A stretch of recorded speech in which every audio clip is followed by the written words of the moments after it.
the most nutrient-dense foods on the planet. Foods, medicines, whatever we want to call them. Adaptogens. Yeah. So they have an astonishing number of identified phytocompounds in each one. So hundreds, let's say, I don't know, we can use ashwagandha for an example, hundreds of different identified vitamins, minerals, amino acids, different omegas. We have, when we come to our mushrooms, polysaccharides and terpenes, there's all of these compounds working together. Damn. And so think of it like a rainstorm or something coming in and feeding multiple systems of your body. Hey everyone, I'm Danielle Ryan Broida. I'm a registered herbalist of the American Herbalist Guild, certified holistic nutritionist. I teach mycology at the Colorado School of Clinical Herbalism, and I'm head of education at Four Sigmatic. And today on Ever Forward, we talk all about the incredible world of adaptogens, what they are, some of our favorite adaptogens, how to choose the right one for your body type, and how to utilize them to bring about more energy, vitality, less stress, better brain function, and so much more into your daily routine. Hope you enjoy.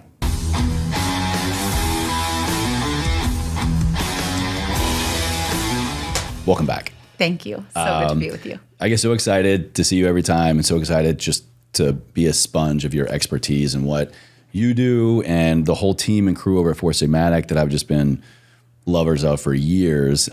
So we're here to talk about healing adaptogens. Yes. So Danielle, please introduce yourself back to the show. And what's this A word here we got going on? Yeah, we're going to break it down. Adapt to what is kind of how I start this book.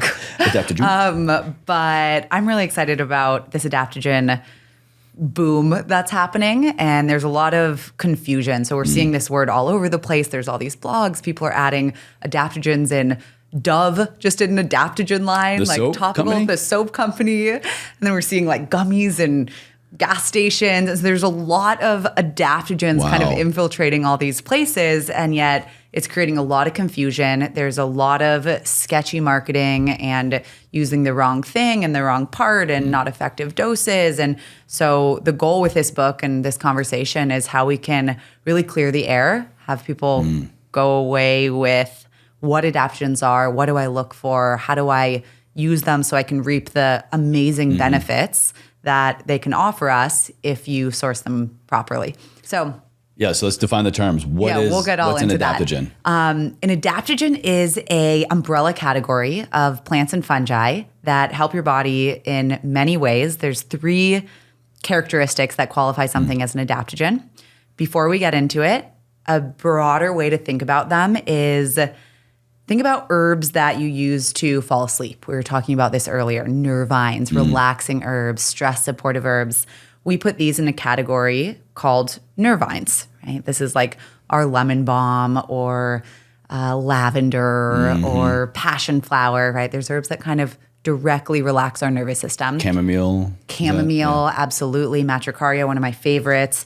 Other groups are herbs that support digestion, right? So think of carminatives, we call them, warming herbs that are helping us break down food. And so these are these categories, and adaptogen should be thought of as another category like that. So it's a grouping with similarities. And the 3 pieces to make a plant or fungi an adaptogen are, one is that it's non-toxic. That's why a lot of the hype is around them. They're safe to take every day. Yeah. Even common herbs, though, like garlic is actually toxic at too high of a dose. Or many things. Has some medication contraindications. Totally. Yeah, that allicin, that constituent. So even herbs that we think are like readily available and they can be toxic in the wrong dose, you can take too much and experience side effects. Adaptogens are more like foods. So you can take them every day safely. That's the history of use, is taking them for months on end. Wow. So we don't really experience this toxic load. So the first is that non-toxic piece, really, really key. The second is they're all non-specific. And this is what really trips people up. We're used to experiencing a symptom and then choosing either a pharmaceutical or natural ingredient to address that direct symptom. I have this ailment, I need this remedy. That's it. Yeah. I have a headache, I'm going to take X, Y, or Z. Maybe it's ibuprofen, maybe it's feverfew as a herb, but they're still directly addressing that headache. Non-specific, this categorization of adaptogens, means that they don't target one specific area. They actually have the ability to nourish and revitalize multiple systems of the body simultaneously. Wow. Which is really fascinating. While also probably addressing the one that we're seeking a remedy for, right? That's right. So we're getting way more bang for our buck. Yes. So where they shine is we could both take ashwagandha, and there's many benefits of ashwagandha. But depending on where your body is when you're approaching that root, it's a root extract that we use, there will be a louder effect in your body for, let's say, relaxation if you're exhausted. Maybe I'm really well rested and I take ashwagandha, I might get a lift in energy or feel some brain benefits, right? There's lots else going on. Interesting. I had no idea. I see, again, this is why I love having you on here and these experts, is because my only understanding particularly of ashwagandha was if I'm feeling stressed out or wired, I know that I can go to it to kind of bring me back to cool, calm, and collected. Yes. But if I'm hearing you correctly, if you're already at cool, calm, and collected, generally speaking, you could get a boost. Correct. So something that could bring somebody down to a homeostasis level is the same thing that could give somebody a level up. That's right. It's like if you get a deep night of sleep, you're going to wake up with more energy in the morning. Oh, yeah. Right? Yeah. So these are replenishing your body to deliver you what you need and show up, as you're saying, in a state of more vitality. Yeah. But that's going to look different for every person based on the state of their body when they approach that adaptogen. And different for even the same person day to day. Absolutely. Experience to experience, yeah. Absolutely. So they're non-specific, and we can get deeper into how that works and what that looks like. A kind of synopsis of what we can think about now for them is they're the most nutrient-dense foods on the planet. Foods, medicines, whatever we want to call them. Adaptogens. Yeah. So they have an astonishing number of identified phytocompounds in each one. So hundreds, let's say, I don't know, we can use ashwagandha for an example, hundreds of different identified vitamins, minerals, amino acids, different omegas. We have, when we come to our mushrooms, polysaccharides and terpenes. There's all of these compounds working together. Damn. And so think of it like a rainstorm or something coming in and feeding multiple systems of your body. And where you're deficient, that's where you're going to notice the biggest maybe lift or relaxation. Depends on what it is, but you're gonna notice that area that your body is craving, what that adaptogen is filling. Absolutely. Okay. Yeah. So non-toxic, they're non-specific. The third is that they're normalizing. What does that mean? So normalizing means that it kind of goes into this similar non-specific. They're not targeting a specific area, overall replenishing. But with normalizing, there are compounds that work as gas versus break effect in each plant or in each fungal body. And so cacao is a really cool example of this, where cacao has theobromine, which is kind of like caffeine's sister molecule. It's like what caffeine wishes it was. Really cool. Similar molecularly. I think caffeine thinks it's pretty badass already. I don't know. True that. And a lot of people think that cacao has caffeine because of this theobromine. Because of the sensation. Absolutely. Yeah. Right, Yeah. because it can give you this lift, this elevation, that cacao flow. But so there's that stimulation, that theobromine. Cacao is also one of the richest natural sources of magnesium, which is our cellular relaxer. So we have this upper and downer within the same bean, the same pod. Wow. And depending on what our body needs when we ingest that, we might feel a little bit elevated, we might feel a little bit relaxed. Yeah. So there's the tension of normalization or homeostasis or balance. It's looking to find that state of equilibrium within each body that ingests it. Okay. Damn. Okay, so all these adaptogens, there's about 30 of them. We go through 21 in this new book. They're We'll have all the book and everything linked down in the show notes for everybody. Gotta check it out, yeah. Love it. 21 that are really the most relevant for what we are experiencing as a society right now, what our needs are, and what are really available and sustainable. So those are why we chose these 21. But so there's very few of them, right? There's thousands of herbs and mushrooms that we use for medicine. These are a really, really unique group that are like big hitters. And knowing the state, which we talk about all the time, but this state of humanity today, how stressed we are, how nutrient deficient, how much we're relying on really unhealthy coping mechanisms to get us through the day. We need something natural. We're looking for that. People are really returning to what can I do that isn't this medicine because it isn't working. And or yet, not going to give me even more problems, potentially give me even more problems to then have to medicate those as well. Yes, that's huge. But we also have a really short attention span and we need things that work. And so adaptogens are a really awesome interim right now to kind of kick us back into gear, load our body with this incredible amount of nutrition, support our stress response, normalize our body in a really cellular way, in a really basic root-based way, to show up as our best selves. Yeah. That's what they're about. I would love to dive into a few of the slides. I know we kind of already got rolling with ashwagandha a little bit, but before we kind of dive into maybe a couple, 2, 3 of like the specific best fan favorite ones, maybe most people can really latch onto right here, right now. Yep. Let's paint the picture for why do we need these right now? We're talking about the state of the world, the state of humans right now. We're in a very unique space. So what do we need to be mindful of? Why do we need to be mindful of actually kind of taking dominion back over our bodies, our health in a unique way, such as through adaptogens? Yeah, we are more stressed than we've ever been. And it's not just, it's stress that is internal. So we're experiencing demands like we've never had before. The news, the constant unknown of what's coming next, inflation happening and economic recession and our health and our families and money. I mean, it just is compounding this stress. And at the same time, unfortunately, there's a lot of environmental stressors out of our control. Things like toxins in the plastics that are everywhere around us, in our food and our water.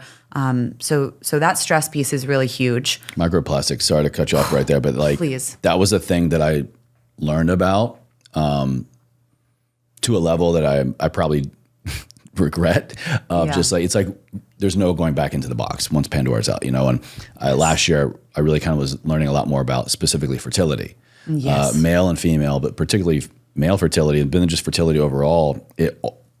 All the reading I was looking at in studies, really the common denominator was the amount of microplastics in our food supply and our water supply. That is not only causing fertility problems, but just potentially cancer causing, carcinogenic. I mean, just all these other things. I'm just like, holy hell. It's like, you don't know. Correct. You have no idea stuff like this is out there. Right. And that's one of so many factors we're up against. Like you can zoom into microplastics and that is a huge conversation and it's so important to be aware of from our cooking materials, what we're using, you know, heating up plastics is huge. Like we really need to switch to green pans and cast iron and stop, I mean, the bottled water, but it's everywhere. So there's compounding environmental stressors that we don't have control over. There's internal stressors. There's things like the news in our work. And I mean, it's on and on. We're getting exhausted just talking about this. Because when you start talking about it, it makes you think about it. And then your brain's like, oh shit, now here we go. I'm actually perceiving and thinking and potentially even feeling or going back to a point in time where just talking about a stressor is making me go back to when I was most stressed out. And then all of a sudden, you know, psychosomatic or very real. Yeah, this spiral happens. So we have this stress kind of as a baseline. Then we look at what foods we're eating. Right? I really believe Or not eating. Or not eating, exactly. 43 most common fruits and vegetables have declined in nutrient density in the past 50 years. So even if we're eating the same foods, the same kale, the same blueberries, these foods that we've been told are really nutrient rich, their nutrition is a fraction of what it used to be because of our soil health. And again, another rabbit hole. So we're eating foods. A lot of us are actually not even eating these healthy foods. We're eating more processed foods than ever before. So that means our body has less tools to deal with all this stress, right? Not only is stress constant, the way we deal with it, it's like when we're really stressed, we burn through way more vitamin C, right? There's multiple compounds that are directly related to what do we have in our body, what are our nutrition stores, and that being the fuel to deal with a stressor and get us back into a state of balance, of equilibrium. So we've got this stress, we've got this food issue, and now we have this whole problem of unhealthy coping mechanisms. And we can't blame anyone, but we're really stressed. People wake up exhausted, so we turn to a lot of caffeine, a lot of Wired sugary. but tired, is that the phrase? That's it. I use that in this book. Wired but tired. We're not never, but a lot of us, a lot of the time, are not fully awake, fully alert, or fully in a state of rest. We're told that time is money and go, and you can't really be asleep. You can't really be. We're like walking in this weird matrix, and so we're like, okay, in order to keep up with this, what coping mechanisms exist? And there's that caffeine, there's the energy drink, there's the potential slew of pharmaceuticals that are coming in to help you fall asleep or to help you wake up, or, on and on. So I think those are some of the biggest reasons we need adaptogens right now, that kind of trifecta. And how I started off in the book is going through a typical day in the life right now that pulls these three pieces together. So What is that? What is the typical American day in the life right now? Yeah. What picture do you guys paint? So let's start, we wake up, your alarm sounds and you're still exhausted. So you snooze a few times, and by the time you get out of bed, you're already late. And so you're like, shit, you make coffee, maybe a second cup of coffee, and you get this immediate boost, right? It floods your bloodstream with these hormones that temporarily tell you, okay, it's time to wake up. And you go, you're running to work or kids, but you're already behind. So you're like in this catch-up mode from the time we wake up. And midday, you start to crash, right? We have this half-life of caffeine. So you start to crash midday, but you still have so much to do, right? You have like this whole afternoon, work, self-care, You're barely errands. maybe halfway through the day. That's it. So typically you reach for another cup of caffeine, maybe a sugary snack, granola bar. Quick fix something. Quick fix. And eventually that burns off. You finish work, but you're still wired. That caffeine or sugar or energy drink is still running through you. And so you need to tell your body it's time to relax. So you take maybe a pharmaceutical that relaxes your nervous system, or a glass of wine typically fits the bill, maybe 3 glasses of wine. And eventually, you kind of a little tipsy, end up going to bed, but you still have the adrenaline in your bloodstream. You still have alcohol in your bloodstream. So You've never actually changed anything. You've just masked everything else. that's it. So Usually. you're half tired, half wired, and you don't get this full deep rest of sleep. And you wake up and the system repeats. And it's just all too common, this routine. And I truly believe there's a way out of it. And it doesn't have to be that intense or that time consuming or that drastic. And I think the quickest way to reverse this cycle is adding adaptogens into, it can be any step of your day. They're really versatile. Some are more food-like, some are more coffee alternatives. I know you drink chaga and lion's mane in your coffee in the morning. Daily. That's it. So there's many ways to interrupt this cycle with adaptogens. And it's astonishing. I've been working with them and had a clinical practice for a decade. And the amount of people that think there's not a way out or have been relying on really strong medications that after really a few weeks, I mean, this isn't a magic pill, but a few weeks to a few months Pretty quickly. of consistent use, more than other herbs because of this intense nutrient density and how much they are allowing our bodies to better deal with stressors. We can get into that. It's a really powerful, effective way to get out of that downward cycle and start waking up with energy, starting with that. Ain't that something? Falling asleep and actually getting a deep night of rest. It's none of these replace nutrition or your breath work or a deep night of sleep or moving the body, right? These are all important, but I think it's a really underrated tool that we can access right now to give us benefits that we so desperately need. So that's unfortunately where a lot of us are. Regularly, irregularly, hell, even just one of those days a week is enough for me to get pretty unhappy. Yeah. And to possibly contribute to the next day, or just kind of have that debt of poor sleep, not enough energy, and then maybe even the resentment, dare I even say shame around, well, I should have just pushed past it, or it's influencing things that I don't want it to influence now. So that's the unfortunate picture we're painting for some of us some of the time, or maybe for some of us all the time. Mm-hmm. Walk us through. So in the morning, let's start there. Yes. I wake up and I don't want to be starting my day behind the ball anymore. Mm-hmm. I want to wake up and I want to have energy and I want to get going. So from there, what are we reaching for? What are we doing and why? Yeah. So it's a bit of a different way of thinking about things. So we can start with adaptogens that are going to support your energy in a short term. But what is really cool and what gets me excited is not just thinking about that morning, but what did you do the night before that allowed you to get rest so you don't need a big dose of energy from something external in the morning, right? So you've gotten your 8 to 10 hours of sleep, ideally.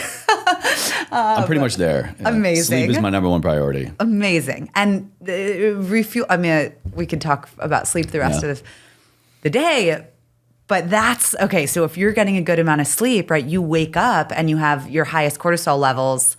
Cortisol levels, it's not bad. It's just we have to regulate. So we want to have a high peak in the morning, right? That is the spike that gets us out of bed.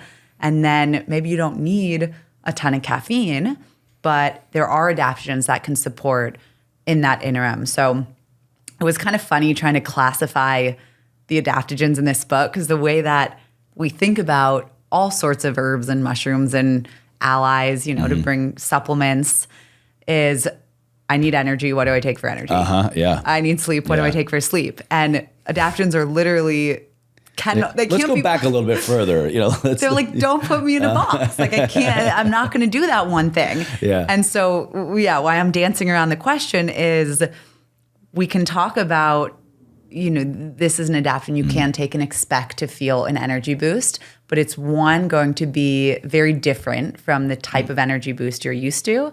And two, there's not a guarantee that you're going to get a lift in energy based on that state of your body. Right? It's like one of those, you'll probably get what you need, not what you want kind of thing. Totally. Yeah. Which is what you want long term. Exactly. Yeah. You just don't know it yet. Right. We just have to be patient. That said, in the morning, adaptogens are a really amazing addition to, let's say, your coffee or whatever your warm beverage is that you wake up with. Because there's this really cool, and we talked about this and we spoke on mushrooms, but there's this really cool synergy that happens when you combine an adaptogen with caffeine, for example, where the caffeine is directly stimulating and the adaptogen is, think of it like tonifying, right? This refill, this nourishing of multiple systems in the body, whether it be your nervous system or your cardiovascular system. There's so many nutrients that are going in to allow you to basically feel more balanced, less affected by that spike of caffeine. You're not swinging from one side of the pendulum to another. Yeah. Correct. And what happens with it, you don't notice it as much, possibly. It depends on which one you use. But, within like the first 30 minutes or that hour you're taking it, where I really see the cool benefit happening with adaptogens with the caffeine is that morning or that mid-afternoon crash, where you're crashing because your body's in a state of depletion, right? You've like burnt through all of these hormones and you're left like, oh my God, I'm exhausted. I need some time to refuel before I can show up at my normal level again. Adaptogens prevent that depletion from happening. So while you still get your lift from the caffeine, you've been replenishing your system, right? You're like getting this bath, this shower of nutrients. And so that afternoon crash doesn't happen. It's really cool. There's actually a really cool chart that maybe we'll pull up. We have visuals, everybody. Right now. That's why you got to watch the video. Okay, here, let me show you this. On page 4. Okay. This is a fun example. where that moment we start is with a stressful event is triggered. And so typically, the stressful event for this example, we're just mimicking that with caffeine, let's say. We're like boosting the body up, but it could be just a stressor hits. And like I wake up, oh shit, I'm late. Oh shit, Yeah. boom, right. All these adrenaline, Or cortisol, I'm out of coffee. Yeah, exactly. Running through Yeah. your system. Now you can be like, oh, I have chaga instead. There we go. Cacao instead. So you see that spike happens. Yeah. And then Peaking up really high, really fast. peaking up, right? Giving you, this is a really brilliant bodily response to deal with that stressor. But then when those stress hormones burn off, when you deal with the stressor, originally fight or flight or freeze, then you are in a state of depletion and it takes some time to bring you back to your state of equilibrium. So you're not even, you're going so far down. So after that peak, what I'm hearing you say, and if I'm looking correctly, is you're not just going back down to, air quote here, you're normal, you're actually going into a depleted state. Correct. Think about if you have a, what's a good example? I don't know. I'm like thinking some device and there's like 100 units within it and you are like, okay, a stressor occurs, so I need to pull these like 80 units out of here to deal with the stressor. And then I've used them. Those 80 units don't just refill overnight. It needs time for your body to produce more hormones and refill, let's say, those adrenal glands. Okay. It's like and calling to action 80 warriors for your stress response. Totally. They all unfortunately die on the battlefield. Yes. And so now you have 80 positions that they're not just going to respawn. You got to go recruiting for. Exactly. Yeah. You got to wait until that's filled up again. Meanwhile, those other 20 are freaking their shit because they're like, when is this going to happen to me? I didn't sign up for this. Totally. But that's really the rest of your body at the same time. I mean, that's a tangent in and of itself. But like when you overtax a system, the other systems are like, wait a minute, what's going on? I have to compensate, undercompensate, overcompensate.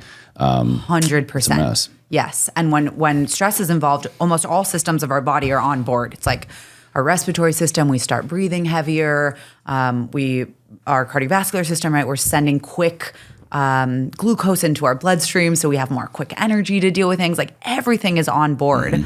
And so, after you use all of that energy, your body's like, okay, the stressor passed, but like, give me a break. I need to refuel. I need to get to the gas station and recruit these 80 more warriors to gas get back and to snacks and water and everything. That's it. Air in the tires and alignment. But the issue is the amount of energy we're using to combat these stressors is not necessary because these stressors are not life-threatening. Wow. Yeah. Yeah. It's often just something on the news or someone cuts us off or, the microplastics. Our body only knows how to respond to stress like, oh shit, this is going to kill me. Like here and now. And now. And yet what adaptogens do is allow us to not get into that full peak. So not release 80 of our little stress fighters, but instead maybe release like 20, right? And say, okay, I notice that a stressor is coming, but this isn't life or death. Yeah. And so what happens then if we've only used those 20, we don't need to refuel another 80. We only need to refuel another 20. So we actually don't dip into this state of exhaustion, of depletion. We're riding in a place where we still are above our baseline. I want like the listener, the viewer, even us right now, just to think about how powerful that actually is and could feel like. How many of us are going through our day, our life, our week, and it's like, you're good, you can do what you need to do, but it's once you cross that threshold of, all right, I hit my X amount of workouts that I said I was going to do. I did that presentation at work. I put the kids down to bed when I said I was going, whatever the thing is, but it's that after part that I think a lot of us, unfortunately, still have to go through. And it's I did it, but now I'm drained. Right. I have no energy, or I have to completely rebuild and get ready for the next day, for the next thing. Imagine what that would feel like and look like in your life if you could just do the thing, have a moment, but not need to completely rebuild, not go from depleted to normal, but just normal to thriving again. Yes. My friend Danica, who's great, she uses this phrase, we have to precharge so we don't have to recharge. And that's exactly Yes, exactly. what you just said. Yeah. In a synopsis is how do we flood our body with what we need before we need it. Stay ready so we don't have to get ready. Exactly. And then because stressors are inevitable, they're coming, they're here, like all these issues, we could get so lost in whatever avenue we choose to take about the stressors. Yeah. And so, and that's not helping us at all. So it's important to be aware and be mindful and switch our cookware, not drink out of plastic, and make choices where we can. But those things aren't going away. And so how do we shift the way we look at it and say, what do I have control over? And how can I feed my body? How can I prepare my system with as much support and for me, it's all about nutrition. But the herbs are nutrition too. It's like really just filling us up with this incredible amount of resources that we can draw on, right? We can pull from in times of need. It's like a reservoir. Yeah, exactly. It's like our homie Sean always says, stack the conditions in your favor. Yes. And it's like, therefore you have everything you need when you need it. And when you do things systematically, especially through nutrition, especially through things like adaptogens, it's just there. We don't even need to consciously think, all right, what breathing technique do I have to handle this stressor right now? Or, what do I need to do? It's there. Yeah. It's there, ready and waiting for you. Your body's just like, I got you. Yep. And speaking of it's there, what blows my mind about these adaptogens and this like time space we're in, where we're like, wait, why do we need them right now? Is they are accessible to us, if we know what we're choosing. Like we can order an adaptogen on Amazon and it can get here in 24 hours, which is freaking insane if we look at the history of each one of these species. Where in every culture they were used in, they were, each one of them, I mean, people were probably going to like over and over again. They're like, this is the most revered, this is the most revered, this is the most sacred. But truly, we can pick out every one of these adaptogens. And in the region that it was used, cacao in Central America and reishi in China and rhodiola up in Scandinavia, these were the most, like the number one, each of one of these were like, this is the number one most sacred, most powerful plant or mushroom that we know of that exists on the planet. And in order to get your hands on one, it was so treacherous. Like, trading everything you had for one cacao bean, cacao is a currency. Reishi was illegal for common people to take it. You had to be royalty to get it. I mean, Tulsi, it's like Tulsi is prayed over in India. Every altar has Tulsi on it. Like this is the communication between the humans and the gods. Wow. To talk to Lakshmi is like, okay, Tulsi's our conduit. And we're over here just like, I'm just trying to get through my day. I'm just trying to get through work and not have a breakdown. But that level and that access is here. It's finally here. And it's like, oh my gosh, how I don't know, lucky, synchronistic is this time where we have all these things going against us. We need these species more than ever. And for the first time, arguably ever, they are accessible almost anywhere you shop in a really short amount of time. And for the most part, trustworthy, if you know what you're looking for. If you know, Thanks to the book. Check out the shopping guide. Make sure you know what you're looking for. But we can find really good options in a lot of places, like even big supermarkets to small stores. And I feel like the one kind of missing piece, the bridge, the gap, is that education, that hand-holding, the conversations like this to let people know, like, I see you, you're struggling and you're stressed and you're not alone. And of course you're stressed. Like, look at what's going on and look at what's against you. And yet there are allies. I call these allies. Like, these are homies here to help us. And they're here. They're like they are right there for us. I want that on a T-shirt. Adaptogens are my homies. Perfect. We'll make bumper stickers. We'll make T-shirts. Ashwagandha is my homie. Totally. Yeah. Screw the word ally. Relatable. But I think the more we can make them relatable and say, wow, like these are here to help me right now. And how can I do a little bit of work, of reading, of listening to know how to choose the right one and actually have this matchmaking effect so I can reap the benefits of my body, get out of that cycle and start feeling really good. So let's keep the day progressing a little bit then. Okay, great. So now we're in the afternoon. I'm experiencing that afternoon lull. I got some work left to do. Maybe I want to go to a workout. I want to show up for my friends, my family, my kids. But I'm here now listening, and I don't want to go for that another cup of coffee or energy drink. I don't want to stimulate my body just to get me over the hump. What am I doing? What am I reaching for? Yeah. So a short-term fix would be adaptogens. We call them adaptogens to perform. We use the word perform because performance can be loosely interpreted. Some of the perform adaptogens are more focused on brain. Some are more focused on physical energy. Some are more libido focused, performance in bed, right? We have a similar action going on where often we're oxygenating our system. We're creating an increase in blood flow to different organs. We need muscles to contract. We need go juice. We Totally. need a lot, yeah. So short term, I mean, ideally we wouldn't get that crash in the afternoon if we're starting the cycle properly, but to break that instant energy drink or sugary whatever snack that you're reaching towards, I would start with adaptogens to perform, which there's several. Some you're familiar with, like the Cordyceps mushroom. Yeah, one of my favorites. One of your favorites. It's so awesome. Perform and recovery, actually. Yes. Oddly enough, the more and more I was using it and feeling it and diving into it, I was looking at Cordyceps really increasing your body's natural nitric oxide production, more vasodilation, which is great for pre-workout, which is great for performance. But then if you have all that while you're in recovery mode, what are you getting? More blood flow, more nutrients, more oxygen, more everything going to where it needs to be the most. So it's just like, again, the umbrella of everything here. Yes. That's like such a gold nugget because when we talk about perform, again, we're meeting people where they're at for that short term, but what happens after, what happens in recovery, when we're sleeping, what we're doing habitually, that is where the magic happens, where we don't need to reach for something short term. So perfect plug. But we have Cordyceps, we have goji berry is another incredible adaptogen Really? that we talk about.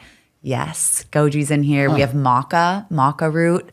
More focused on libido performance, but also amazing for energy and brain function. I know these things were adaptogens either. Yeah. Wow. Yeah. So that's the funny thing too. We have this word, adaptogens, right? And the word wasn't even created until like 1947. This guy, Nikolai Lazarov, Russian, he's like, creates this word from adapter, which means... Umnitsa. To all my Russian brats out there.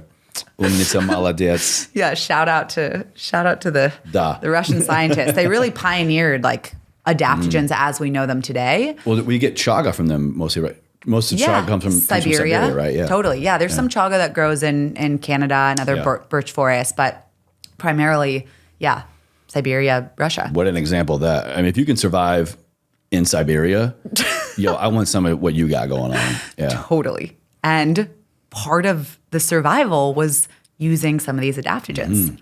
But the point is, they've been used so far before this word was ever created.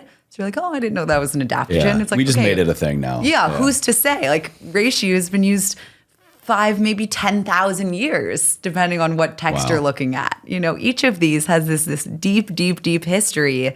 And yet, the term adaptogens is important to remember, to not get stuck on the labels and the categorizations, is more of a modern day, really, the past 80 years of understanding what these do and grouping them together under this one umbrella. But they come from all over the planet and have this incredible history. But they do have these things in common. But I just love, you're like, oh, I didn't know that was adaptogen. That's so cool. It's like, we argue that things are adaptogens that other herbalists have never said are adaptogens before.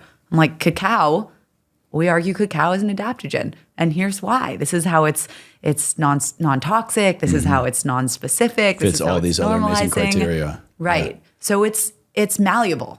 I think we are really obsessed with like labels and titles, and it does us a disservice because we get attached to them. And in my private practice, so much of the time people have a specific disease or condition that they say like, I am a person, like I have Lyme, I am Lyme, or I am Crohn's disease. It's like, no, you're not. And oftentimes that diagnosis is inaccurate.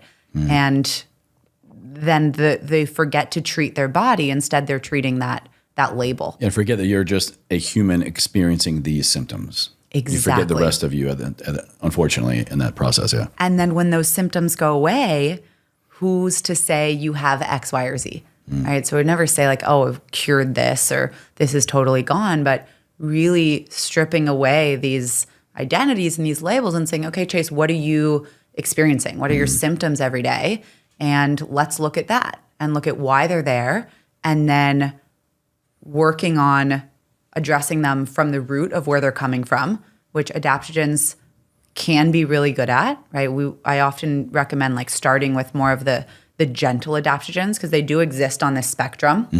And you can use some that are so powerful that they'll kind of prop you up for a period of time. And then you're like, I'm not going to, I don't need to worry about my nutrition or my exercise or my sleep.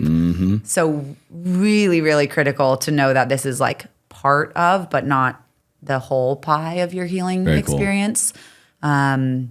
But yeah, I think that there's such a value in looking at the body, the individual, the symptoms, and not just treating the label, not just treating the symptoms, but treating the human. Yeah. And I go down a rabbit hole, but there's a big piece that I was really excited to add to this book, which is about the energetics of the plants and the mushrooms. What do you mean by that? So every human body has a different energetic profile. So in Western herbalism that I was trained in, we call it constitutions. In Ayurveda, the doshas, right? The Vata, temperaments. Pitta. Exactly. What's the third? I always forget the third one. Vata is air, Pitta is fire, and Kapha is earth. Yeah. And TCM had similar categorizations based on 5 elements. And everything in nature, so these plants and fungi, they also have an energetic profile. So the way we can think about it is temperature and moisture. Okay. So everyone's like either hot or cold, moist or dry. Somewhere, within that. And it can depend on where you live. Like we live by the sea, so we might be a little more naturally moist than people that live at 7,000 feet elevation in Colorado. Right, yeah. Like maybe naturally they're just drier up there. It totally makes sense. Yeah. But like there's so many ways to tell someone's constitution, and it's always been recognized in every traditional system of medicine up until the last few hundred years that our bodies have the elements within them, and we are on this spectrum, right? We're either a little moist and a little cool or a little dry, and that's your body type. That's who you are. And so we would treat the body like matchmaking, where we also understand that every plant and mushroom also has an energetic profile. Wow. So think of aloe vera, really obvious, like that is very moist and cold. Very moist and cold. Versus cannabis, super drying. Cayenne pepper or turmeric, really warm, maybe even hot, we could say, versus mints, really cold, right? So each one has this energetic imprint, as do our bodies. And what it does in for our bodies. Yes. Absolutely. And so we can choose the right species for our body once we know our body and once we know the plant energetics. And there is such a significant improvement in the benefits that plant or mushroom has in the body when you have matchmaked, when you've done that correctly, when you've paired correctly. And the same thing that could be, so it takes away the treating based on condition. So it's like you and I are different bodies. I don't know. Do you have a sense of if you're like cold or moist or? I'm gonna say hot. Yeah. I'm pretty sure I ran through an Ayurvedic screening years ago. And what's the hot one? Pitta. Hot, fiery is like hot and dry. Yeah, I was very pitta-y. Yes. Which makes sense. I've had issues in the past with GERD, digestion issues. I'm always running hot. My thermogenesis is very up there, fast metabolizer. So my body is just naturally always in a kind of state, which is interesting because when I look for what I naturally kind of lean to in foods, nutrition, supplementation are things that are very cooling. Like mint is my absolute favorite thing in the world. I'm going for very significantly in the root vegetable family, things that are going to like ground me and bring me back down and, you know, cool me down even more. So once I heard that, I was like, oh yeah, it makes sense. So it's go figure. Once you learn more about your body, who you are, where you are in this moment, in this season, what are the things that I need more of and less of to kind of like bring me back to homeostasis? Totally. So well said. Yeah. I'm thinking of, you're very pitta. I'm very pitta as well. So I was going to do like a contrasting example. Okay. But I'm like, but we can tell we have like red and I have red undertones. And, yeah, absolutely. Oh yeah. The way we talk, like we're loud. We could do a tongue diagnosis and probably see a little like warmer, more yellow colors. Really fascinating to see different organ states reflected in the tongue. Interesting. Yeah. So I used to do, like Ayurvedic pulse and tongue diagnoses, but many, many ways to help to find your constitution and then choose the right medicine or ally, homie, whatever you want to call it, to meet you and bring you into balance. And so even though these are all adaptogens, I feel this is a really cool caveat, and something that's unique about this book is calling out the energetics to help people choose what is right for them, because it's not symptom based. Like, yeah, we're both pitta, but maybe our friend is like really quiet and like, I don't know, like dry and cooler constitution. Like, it sounds kind of harsh when you say it out loud, but you know, it sounds harsh because in our culture we revere pitta, because pitta is like the hard worker, go. It's like, that's what we all strive to be. Versus in India, you know, I used to live in India for several years, and they revere the kapha, that earth energy. Because if you're super chill, kapha, you can sit, you can meditate all day, like that is the gold standard. And so people that are pitta, they're like, oh man, you need help. People that are kapha here, we're like, you're lazy, right? So we have to, we have these different lenses, like what's good, what's bad. None are good or bad. It's just recognizing where you are. So true. And then choosing the right homie. Yeah, to choose the right homie. To help you out. Because if we're both really pitta and then we choose a plant that's also really hot, that might aggravate us, even though a lot of the books or like, you know, articles or whatever you're reading say like, oh, this is good for energy. Yeah, maybe and I need energy. Maybe we like it. Maybe it air quote here, like fits into my diet, or is it another air quote healthy food? Like sure, on paper for general people, but you're a person. Yes. You're not general people. Yep. Yeah. So there's really more synergy that happens when we can add that mindfulness to it. And, you know, and if people don't know where to start, that's okay too. You know, there's a lot of like adaptogens that are neutral. Like you'll see sometimes I'm like neutral, or like Tulsi is a great example. Yeah, absolutely. It's called tridoshic. So it's beneficial for all three of the doshas. Oh, cool. So like if you don't know where to start, like. It's like a super adaptogen. Not only am I an adaptogen, I'm an adaptogen for anybody that needs to adapt. Yes. Damn. Yeah. So we have things, you know, like Tulsi, or for you, when you're saying I need like roots, like maca is the highest elevation root crop in the world. Like maca is a root. Wow. So that might be really grounding for you or for me. I had maca as I was coming over here in a little energy ball. Like there's there's so many different ways that we can incorporate these into our life. But yeah, just kind of a fun plug that I get really excited about as an herbalist that I think people don't talk about as much. Yeah. And it's really like that secret sauce when we're using the plants. Because if we don't know what our body is and we don't know where we're starting from, how do we know that we're choosing something that's going to bring us into vitality? It's not, we have to get out of this like choosing something for a symptom or choosing something for a label someone gave us, and instead choosing something for our body. Oof, I like that. Well, I was going to ask, all right, let's take it home. What are we doing in the evening? But I want you guys to, you gotta dive into this work. You and Taro, I mean, have just done so much for the level of education in whole food medicine, plant medicine, whole food nutrition.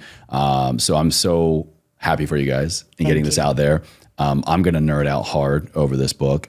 So we'll have to leave. If you guys want to learn more about the evening wind down, adaptogens and whatnot, check out the book. Okay. Okay. But I want to wrap up with my last question that we've done before. Great. So ever forward, we're all here to learn a couple things, at least one thing that can move the needle in our life to help us take a step forward. With kind of the lens of what we've been talking about today and who you are here today. How are you doing that? What does that mean to you, Danielle, to live a life ever forward? There's so many juicy pieces here. I feel like it's cheating to talk about adaptogens again. So I'm like, hey, that's the theme. Hey, that's a really powerful thing to incorporate every day. But something that I've been utilizing a lot personally to help me live a life ever forward is breath work every day. And I've found that I've been doing, it used to be called Tumo, this old Tibetan style, and now it's Wim Hof, which he's like totally coined and is a different, but he's slightly changed it and made it his own. Maybe not first to market, but loudest in the market about it. Loudest and really fascinating as a human, this Dutch guy. So yeah, I've been breathing every day. And I think if we don't have the resources or the ability or maybe the desire to bring something new into our diet, whether it's an adaptogen or a new way of eating, we have breath that's accessible to every single one of us at every moment. And there's so much power in a slight manipulation of the way that we breathe that can bring us such amazing energy, clarity, calm, deeper rest. I mean, the potential of what can happen when we utilize different breath practices is really, it's astonishing. Like mind-blowing. It's mind-blowing. Yeah. I have had more profound experiences through breath than I have with psychedelics. Let's just say that. Like, been there, yeah. Tap into so much, and it is available to every person, no matter where you are, what you're doing. And so, the cheat answer is like, bring an adaptogen in and you can make it affordable, and there's ways to really find a kind of way to slip it into your day. Find your homie. Yeah. Breath is another really awesome place to start. And again, underrated, free. There's like resources to get us started. So breathing and eating a lot of adaptogens. There we go. Well, thank you so much for coming back on the show. This is always a pleasure. Guys, girls, everybody, when I tell you functional mushrooms, the fungi kingdom, and adaptogens have been one of the most game-changing things in my performance, my rest, recovery, cognition, just happiness, mood, is an understatement. I've been using this stuff for probably like 8 years now, close to. It's incredible. And so much more accessible now, so much more trustworthy, so much more safe, so much more cost effective. I'm always Team Four Sigmatic, love what you guys do. And this has been great. Thank you. Thank you so much.